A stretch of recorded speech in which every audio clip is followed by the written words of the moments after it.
All right, guys, I just want to do a quick review and unboxing of this MANSCAPED Beard Hedger. Honestly, it's already become one of my favorites, but I kind of want to just show it on here.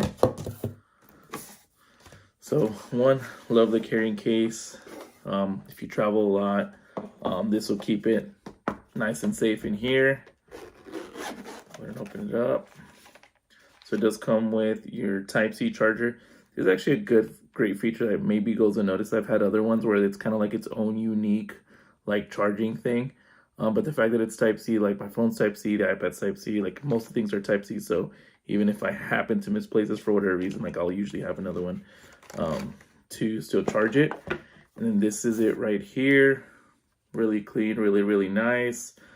You charge it right down here. And then once you switch it on like that, this will tell you if it's fully charged or not. Take this off. This is what the blade looks like, and this is what the little comb in the front looks like. Once you take it off to clean it, all you have to do is just slip it on right here. It snaps back into place. The cool feature about this one, unlike I've had other ones where like you have to just keep switching these out depending on the size that you want.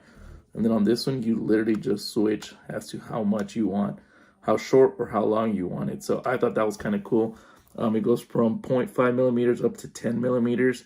So very cool, very neat. It is water resistant. So if you're looking for a great beard trimmer, this is one that I would highly recommend from Manscaped. Definitely a 10 out of 10.